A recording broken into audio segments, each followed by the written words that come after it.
Okay, I wanted to go over some steps with you today.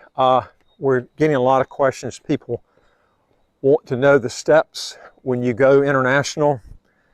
You know, what you end up doing, how do you keep from, leaving out things that's going to be real costly to you down the road, where you're going to be making a lot of mistakes.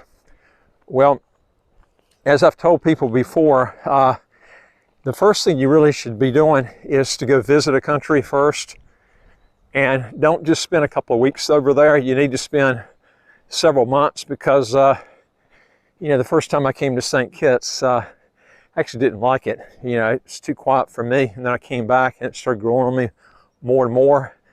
So you really have to be at a place for a pretty good while. One thing too is, when I came to St. Kitts, I stayed downtown. It was noisier. I should have stayed out in the resort area. And that made a big difference when I came back the second time. Just a lot has to do with where you're staying. But you really need to come down and visit a country. I would say at least 2 or 3 months. And do this. I have so many people that don't do this, and it's such a huge mistake. And that is, make sure you bring your wife. If you're married, bring your wife and your children down with you. If your kids are grown, then that's a little bit different situation. It'd be nice if they came with you, though. It depends on how old they are, but it's always better, because if your kids are grown, they're adults. They can also maybe give you some feedback that maybe you didn't think about, And this is a real important step.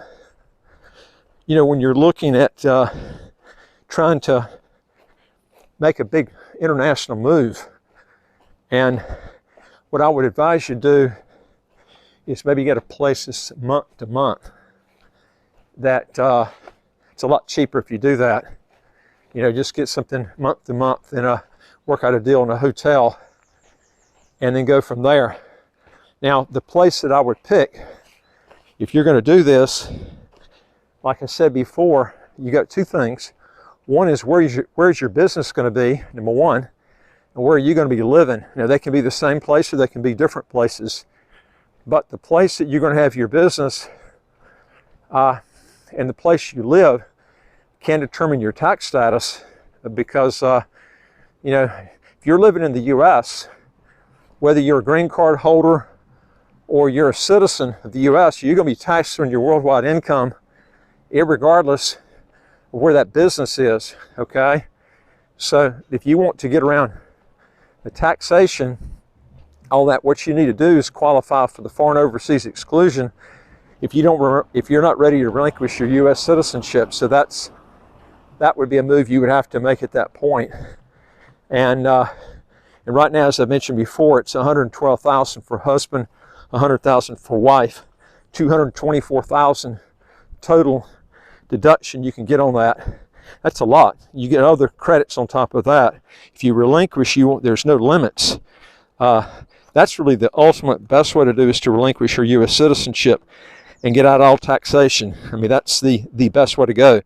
Also, folks, if you want to legally get your income taxes to zero, or how to get a second passport as quick as 45 days, do 3 things. Hit the subscribe button at the right of your screen. You get new videos automatically as they come out. And number 2 is, I would like to hear from you. If you got a question or comment, just put it below. And number 3 is, go to our website, www.citizenshipquickly.com, and just ask for some help. Okay, so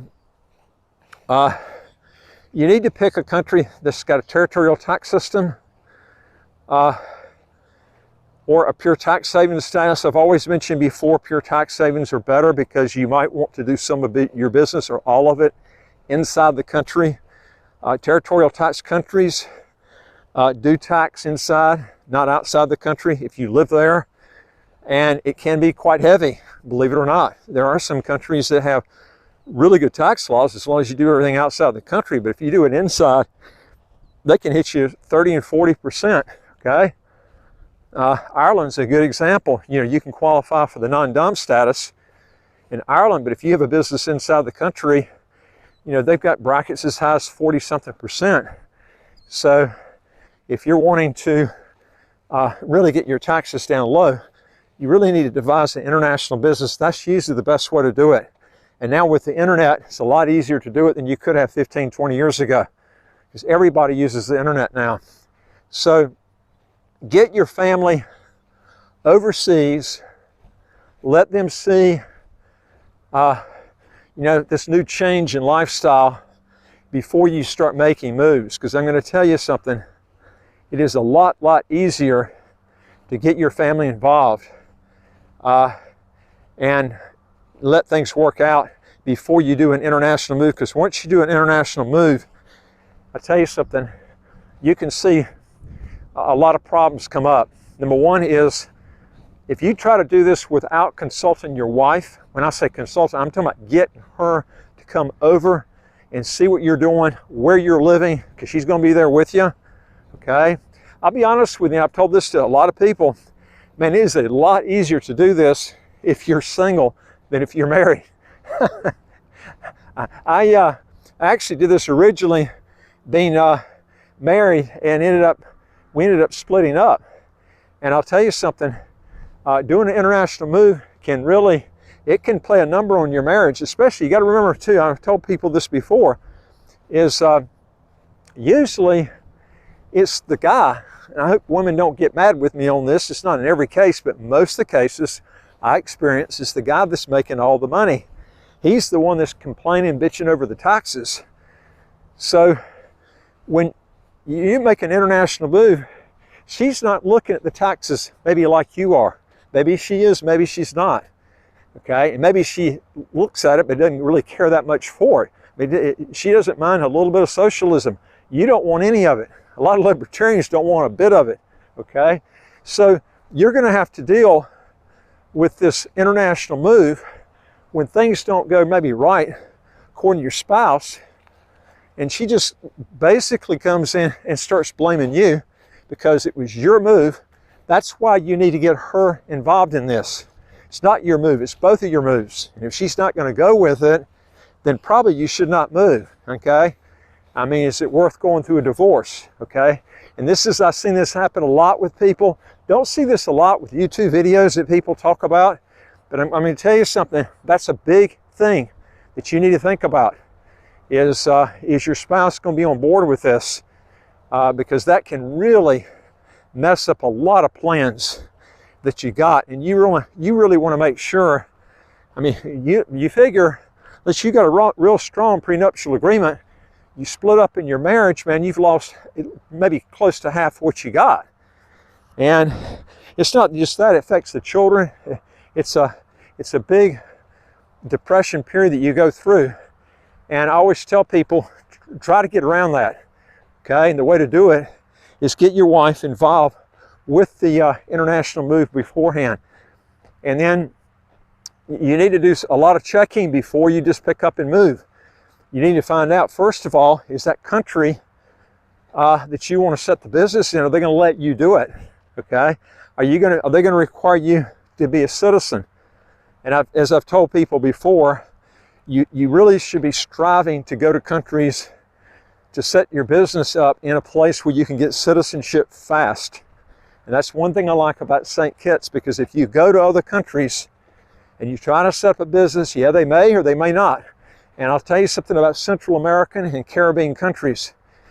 Some of these places will tell you, yeah, they'll do it. Then you make the friggin' international move, you find out they won't do it.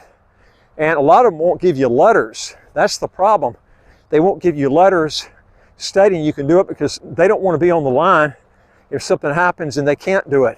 So, and this happened to me in Panama. I had an approval and they didn't want to give me a letter. Then I came down, found out it's all kinds of problems and stuff.